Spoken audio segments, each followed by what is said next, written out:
Hi, Mike Dirks here. If you've ever tried to compare real estate brokerages, you've probably noticed something. Almost every comparison comes from someone who wants you to join their brokerage.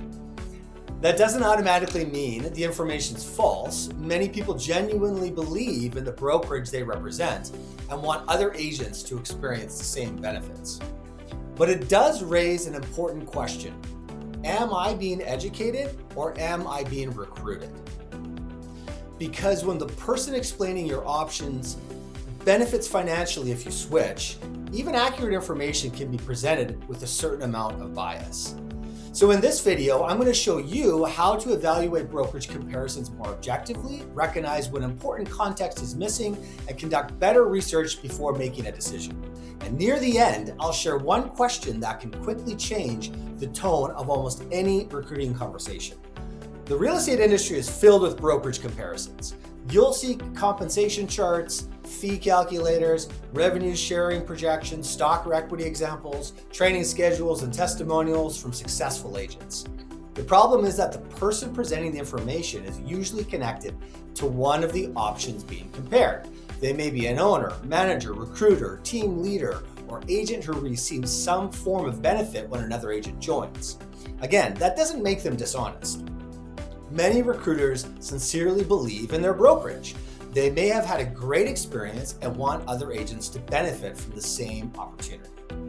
But personal enthusiasm and objective analysis are not the same thing. A comparison can be factually accurate and still create a misleading impression. It depends on which facts are emphasized, which assumptions are used, and which details are left out. Let's look at a simple example. Imagine someone tells you that their brokerage allows you to keep more of your commission. That might be completely true, but more compared to what? At what level of production? Is that before or after all the brokerage fees? Does that calculation include transaction charges, monthly fees, technology costs, insurance, team fees, or required service? Does it assume that you reach the brokerage's cap? And what happens if your production changes next year? A compensation model that works extremely well for a high-producing agent might not be the best model for a newer agent who needs more hands-on support. A brokerage with higher fees may provide services that an agent would otherwise need to purchase independently. On the other hand, a brokerage that appears inexpensive on paper can become much more costly once every additional expense is included.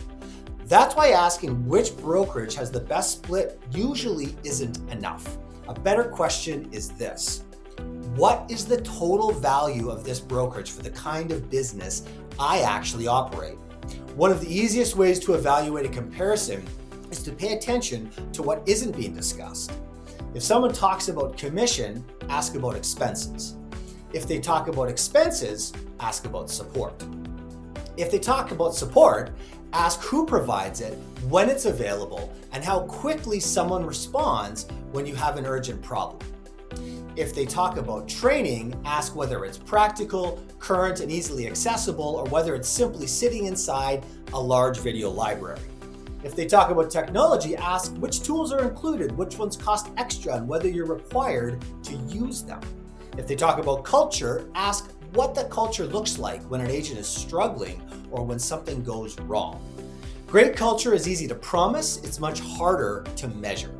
You can also ask whether the person presenting the comparison has any financial incentive connected to your decision. That doesn't need to be confrontational. You aren't accusing anyone of doing something wrong, you're simply asking for transparency. And if someone becomes defensive when you ask, that reaction is usually useful information too. I should also be transparent about my own perspective. I'm an agent with Real Brokerage, and I believe there are some genuinely compelling parts of its model. That includes its collaborative structure, technology, financial model, and the opportunity for agents to participate in the company's broader growth. But that doesn't mean every feature will benefit every agent equally. It also doesn't mean Real is automatically the right choice for every person watching this video. My partner Roland has a much deeper understanding of the Real business model than I do. I'm newer to Real, which has forced me to ask some of the same questions you may be asking. How does the model work in practice? Which benefits are meaningful for the average agent? What assumptions are being used in the examples? What are the trade-offs? And what should someone understand before making a decision? That's one of the reasons we created Get Real, Get Right.